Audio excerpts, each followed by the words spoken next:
പാണ്ടിക്കാട് ചെമ്പ്രശ്ശേരി ഈസ്റ്റിൽ പ്രവർത്തിച്ചിരുന്ന ഗവൺമെന്റ് ആയുർവേദ ഡിസ്പെൻസറിയുടെ നവീകരണ പ്രവൃത്തി പൂർത്തിയാക്കി നാടിന് സമർപ്പിച്ചു.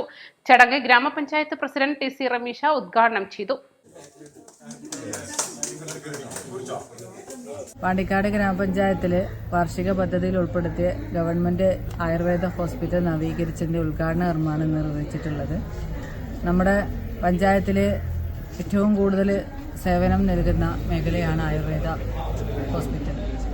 ഇതിൽ നല്ല രീതിയിൽ രോഗികൾക്ക് വരുന്ന സമയത്ത് അവർക്ക് വേണ്ടുന്ന അറ്റ്മോസ്ഫിയർ, നല്ല സൗകര്യം, അതാണ് ഈ ഒരു നവീകരണത്തിൻ്റെ ഉദ്ദേശം. നമ്മൾ വിചാരിച്ച പോലെ തന്നെ നല്ല രീതിയിൽ തന്നെ ഈ ഒരു ആയുർവേദ ഹോസ്പിറ്റലിൻ്റെ നവീകരണ പ്രവൃത്തി നടത്താൻ വേണ്ടിയിട്ട് കഴിഞ്ഞിട്ടുണ്ട്. എന്തായാലും ഇത് നല്ല രീതിയിൽ ഇനി പ്രവർത്തിക്കുന്നതിന് വേണ്ടിയിട്ട് എല്ലാവരുടെയും സഹകരണം ഉണ്ടാവണമെന്ന്. നിലവിലെ കെട്ടിടത്തിന്റെ ജീർണാവസ്ഥയെ തുടർന്ന് താൽക്കാലികമായി വാടക കെട്ടിടത്തിലായിരുന്നു ഡിസ്പെൻസറിയുടെ പ്രവർത്തനം. ഗ്രാമപഞ്ചായത്ത് 2023-24 വാർഷിക പദ്ധതിയിൽ ഉൾപ്പെടുത്തി 15 ലക്ഷത്തോളം രൂപ ചെലവഴിച്ചാണ് കെട്ടിടത്തിന്റെ നവീകരണ പ്രവൃത്തി പൂർത്തീകരിച്ചത്. ഗ്രാമപഞ്ചായത്ത് വൈസ് പ്രസിഡന്റ് കെ സദക്കത്തുള്ള അധ്യക്ഷത വഹിച്ചു.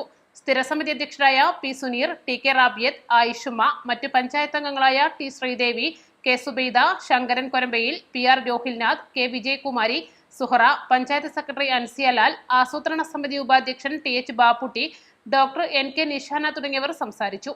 East Live, Pandikkad.